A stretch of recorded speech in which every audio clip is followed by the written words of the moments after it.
guys, I promise this is not how I filmed the whole video. I'm just realizing that my intro got messed up, so now I have to refilm it. So hello, I know I'm a little late on my upload, like 3 months late or something. That's my bad. I've been working literally 6 days a week and so busy all the time, so I haven't really been able to film. Hoping to get back to it. I'm trying my best, I swear. Thank you so much for sticking around, and I appreciate everyone so much. Please enjoy the video.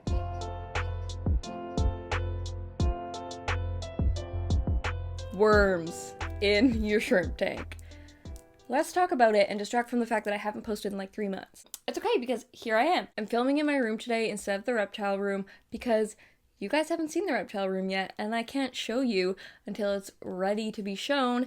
And the last piece we are picking up this weekend, so hopefully I'll be able to show it off to you guys soon. I am confident that I'm going to butcher saying this, but I'm just going to try. Holtodrilus Truncatus. Holtodrilus Truncatus. Is that right? I don't know, but it's spelled like this. And I had an infestation of it in one of my shrimp tanks. Specifically, my biggest, most healthy colony. Last you may have seen, I had a very healthy tank of yellowback shrimp. Literally hundreds. I think I started with like 5 and I ended up with hundreds of shrimp, like unreal amount of shrimp, and I was so happy and they were looking so good.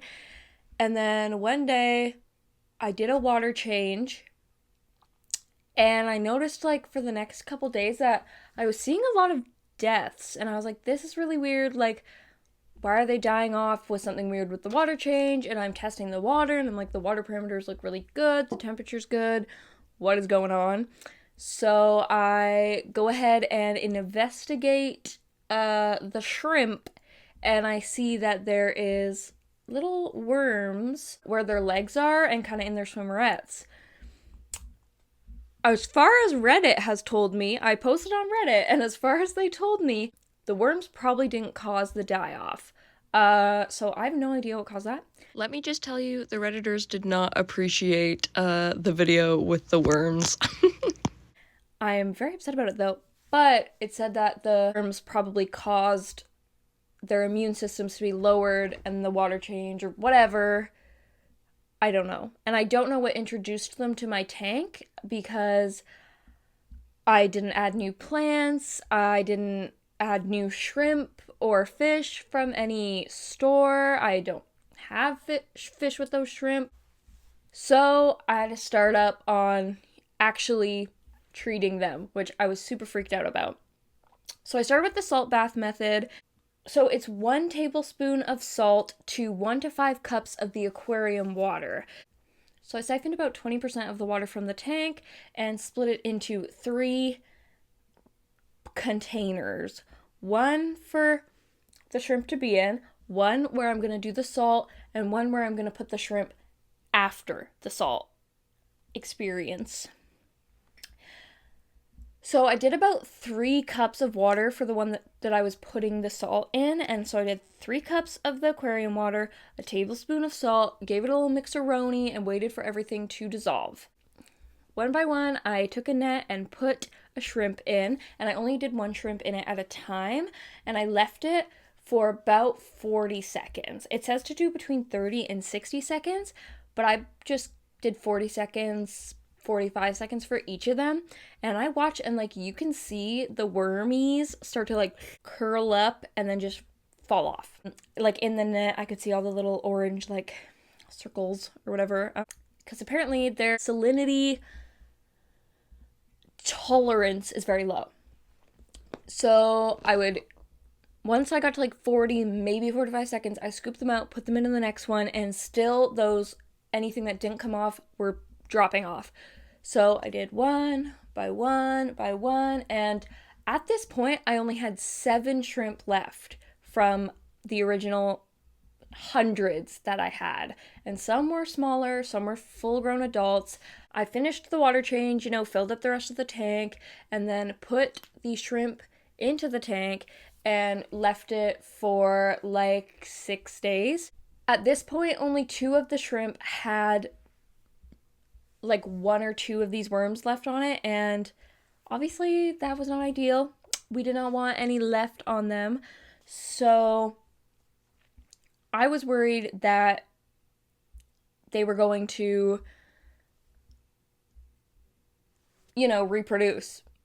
And they will lay their eggs in the gill flaps of I don't know, that's probably not the proper term, like the little gill cover over the gills of the shrimp, and you can see them white little dots all under there, and that's the eggs. And when the shrimp molts, you want to pluck out the molt immediately, because you can get the eggs out with the molt, and you don't want them to hatch or stay in there, right? So take it out as soon as you see the molt. I had been on molt watch, man, plucking molts whenever, and while I was doing the salt treatment, one of them molted right in front of my eyes. I don't know if it was like the stress of it all or whatever, but I was like, why does that shrimp look like it's dying? And then it molted. Probably between 2 and 2.5 weeks, and I'm like, okay, I'm still seeing some. I really don't want to keep letting it get worse, so I'm going to try the second method, which is to put aquarium salt in the water and not just treating the shrimp, but the whole thing. So I went ahead and got myself some aquarium salt, which I already had. You can buy it in cartons from I think API and whatever brands. That is the one I like. It's the one I use when I hatch brine shrimp to feed my guppies and my betta and stuff. I got a bucket like I would do with my normal water change. I did 20 to 30% of the water in the aquarium. I did 5 gallons of water in a bucket. I did a tablespoon of the freshwater aquarium salt, along with my other dechlorinator and plant stuff and the GH and KH minerals and whatever.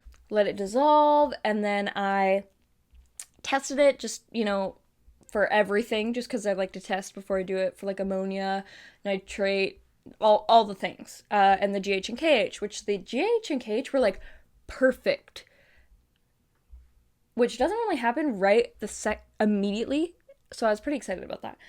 So I went ahead, and at this point I have had 0 losses, which I could not believe, because I was sure that from being put in a bath of salt twice, I would have some shrimps die off, but they did not. And I will just say now that I have not had any die still after all this, so I'm super excited about that. Did the water change, and you can increase the dose of salt as needed, but you can also very easily overdose the shrimp and they will just die, right? Because they're very sensitive to water quality, so be really careful about that. Do your research. From there, I did a 20% water change every week, which I guess is kind of what you do anyway, but trying to be really on top of it. And aquarium salt doesn't leave your tank. It doesn't evaporate or anything, so you have to be careful that you're not just adding more and more and it's becoming really strong. You want to be taking out water, adding the right amount, all that good stuff. And I did that over and over again for 3 weeks. I was really on top of it, and now here we are today. So it's been 5.5 weeks, and there's no worms left. I am very happy to say that it worked swimmingly. I do think that if I had have treated them the day that I first saw the little worms, then it would have been a much easier process. And unfortunately, because I waited a couple or few days to learn what to do and talk to people, they kind of multiplied enough that there was too many to treat in one go at that point, which is my bad. But shrimp are just so sensitive, so I get scared to hurt them. But yeah, so at this point we are looking great. Today I looked and I saw some with eggs, which I have not seen them have eggs since before all this went down, so I'm very excited about that. I'm going to keep a really good eye on all my shrimp colonies now. I'm going to really check everything out in depth, and if I see a single thing, I'm going to try to treat it right away, just because that was stressful and I was worried, and I felt Like I was suffocating them, putting in the salt baths, and it just was like too stressful for me. I'm thrilled about how it ended. It was a long process, but I'm excited that I was able to clear it all up. And I did that all in the reptile room, and it's coming together. It's not looking exactly how I want it yet, but what can you do? This weekend, like I said, we're picking up something that I'm hoping is going to really bring it all together for me. I'm so excited and I can't wait to show you guys. Thank you so much for, sticking with me. I know I didn't post for like 3 months. It was a little hiatus, but I am still active on TikTok and Instagram, which is just Shane's Reptiles. TikTok is Shane's Reptiles 1. I even still am kind of on X, or like Twitter and Patreon. I post on Patreon, so you can catch me anywhere there if you're missing me on here. And I'm just so excited to get a video up for you guys, and I couldn't be more thankful for everyone who follows, and I will see you really soon. Thank you so much for watching. Bye.